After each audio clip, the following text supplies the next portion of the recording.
कर्मों का फल सबको भुगतना पड़ता है। सिमरन बहुत सुंदर लड़की थी।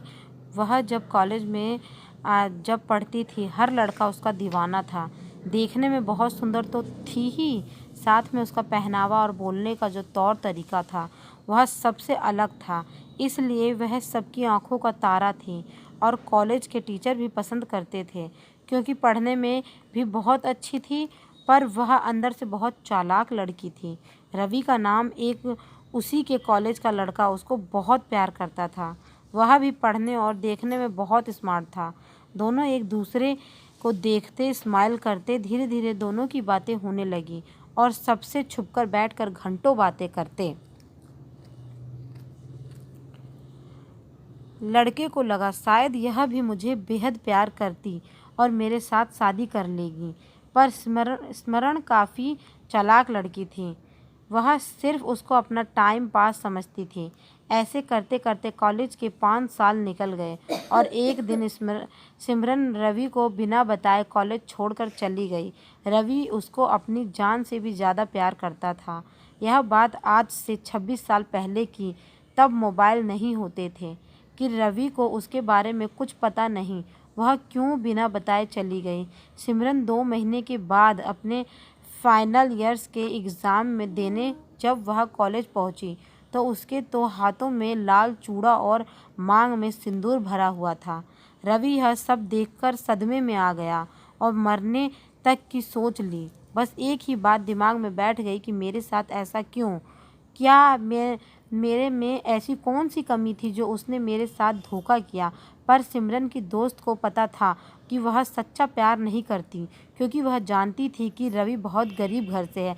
ऐसे गरीब लड़के से वह शादी नहीं कर सकती। रवि तो उसके लिए टाइम पास था। जब सिमरन की दोस्त रिया से यह बात पता चली तो उसको और ज़्यादा दुख हुआ कि मेरे साथ क्यों घंटों बैठकर बातें करती थी। इस बुरे हालात से निकालने के लिए रवि की बहन ने अपने भाई को बहुत मुश्किल से संभाला और एक लड़की देखकर शादी करवा दी रवि की, ताकि उसको भूल जाए और अपनी नई ज़िंदगी शुरू करे। अब सिमरन की शादी को 25 साल बीत गए और पता ही नहीं चला कब समय निकल गया। सिमरन के पास और 2 बच्चे थे। सिमरन की बेटी जिस कॉलेज में पढ़ती थी उसको एक लड़के से प्यार हो गया और जिद करने लगी कि शादी करूंगी तो इसी लड़के से करूंगी, वरना सारी ज़िंदगी कुंवारी बैठी रहूंगी। आखिरकार सिमरन को अपनी बेटी की जिद के आगे झुकना पड़ा और लड़के के माँ बाप से मिलने के लिए समय रखा। जब सिमरन लड़के के बाप से मिली तो उसके पैरों के नीचे की ज़मीन सरक गई, क्योंकि वह लड़का रवि का बेटा ही निकला।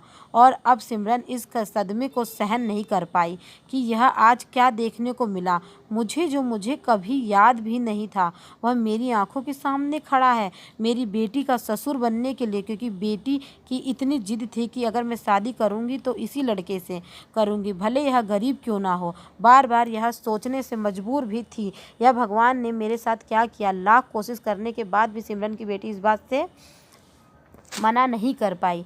माँ ने बहुत समझाया कि तू गरीब में नहीं रह सकती, पर शायद सिमरन के लिए यह कोई सज़ा थी किसी को धोखा देने की। अब अपनी आंखों के सामने ही सब कुछ हो दोबारा देखने को मिला जो कभी उसने ठुकराया था। यह सोचने पर मजबूर थी कि बेटी ने मेरे मुंह पर तमाचा मारा था। भगवान ने सिमरन को अब इस बात का पछतावा था। अगर इस लड़के से मैं टाइम पास न करती और उसको धोखा न देती तो शायद भगवान मुझे ऐसी औलाद न देता। इसलिए जो भी करो सोच समझ कर करो। भगवान हमारे हर कर्म को लिख रहा है और हमें साथ साथ प्रसाद के रूप में वापस भी दे रहा है। कहानी से शिक्षा, हम चालाकी इंसान से कर सकते हैं पर भगवान से नहीं।